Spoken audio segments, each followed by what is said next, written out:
These 10 recent period dramas aren't just about fancy costumes and historical settings. There are some surprises in here that'll keep you hooked. One of these picks takes an unexpected turn you won't see coming, and trust me, you'll want to watch through to the end. This AMC 10-episode series takes Jules Verne's book and, well, kind of rewrites it.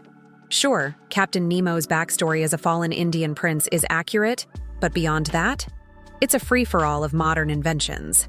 But if you don't walk into Nautilus expecting a faithful adaptation, it's actually a pretty fun ride. The diverse cast doesn't feel forced, and the CGI isn't as bad as some might claim. If you can treat this show as high-budget fan fiction, you'll enjoy the adventure without worrying about the lore. Starring Ewan McGregor, this 8-episode series follows a Russian aristocrat under house arrest during the Bolshevik Revolution. Now, the casting might raise a few eyebrows. No, there weren't exactly a lot of black people in 1920s Russia. But once you get past that, the show is seriously compelling. McGregor's performance as the lead is stellar, and his dynamic with Johnny Harris is one of the highlights. Plus, the author himself has praised the adaptation, so it's got that seal of approval. Prepare to have your heart broken with this one. Based on the novel by Georgia Hunter, We Were the Lucky Ones is an 8-episode miniseries about a Jewish family separated during World War II, fighting to survive and reunite. With Joey King and Logan Lerman leading the cast, it's beautifully shot and devastatingly emotional. The mother-daughter storyline is especially heartbreaking. Fair warning, parts of it are tough to watch, but it's an important reminder of the horrors of that time. Streaming on Disney+, this series about the legendary fashion designer is surprisingly understated for something centered around such a flamboyant figure. It's more restrained than you might expect, focusing on the craftsmanship, the vision, and the rise of a genius in the world of fashion. The cinematography is gorgeous, the costumes are authentic, and the performances really bring out the depth of Balenciaga's character. If you liked Magpie Murders, you're in for a treat with Moonflower Murders. Leslie Manville returns as editor Susan Ryland, who's trying to solve a real-life cold case hidden in one of Alan Conway's novels. Anthony Horowitz once again adapts his own work, delivering a twisty, engaging plot with that same Golden Age mystery vibe. There's personal drama mixed in, but it never feels overbearing.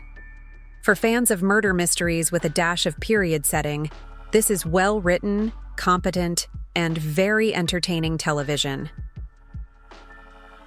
Set in the 1950s, Lessons in Chemistry follows Elizabeth Zott, a woman whose dream of becoming a chemist is derailed when she finds herself pregnant, alone, and fired.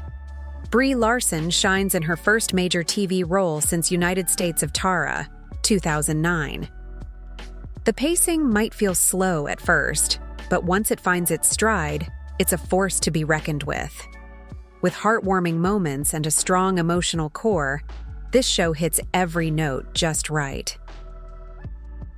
Clive Owen stars as the famous detective Sam Spade, now 60 and living in the south of France in 1963.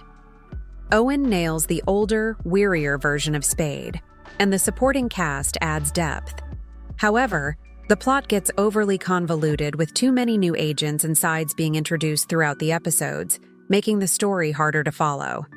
Despite the chaotic plot, the characters and setting hold enough intrigue to keep you watching. My Lady Jane is a fun, fantasy-filled retelling of Lady Jane Grey's story, set during the reign of Edward, son of Henry VIII. It's not exactly accurate, but that's kind of the point. It's more of a fan fiction reimagining of history, and it totally works. The show doesn't take itself seriously, and neither should you. The fantasy elements are random, but somehow manage to fit right in with the lighthearted tone. If you're a fan of romantic period dramas with a twist of fantasy, this will be your next binge watch.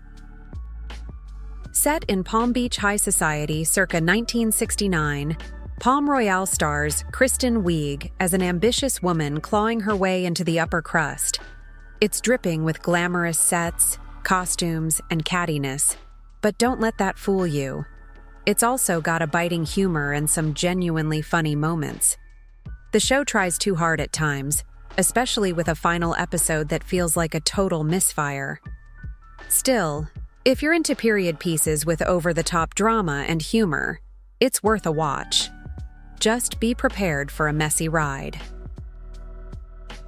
Julianne Moore stars as the Countess of Buckingham, scheming to make her son the all-powerful lover of King James. Sounds juicy, right? Unfortunately, Mary and George start strong but quickly unravels. By episode 3, it's hard to care about the convoluted plot or muffled dialogue. Seriously, turn on those subtitles. The costumes and sets are gorgeous, but the writing drags the whole show down, turning what could have been a thrilling story into a tedious mess. A real shame, because this had the potential to be something great with that cast.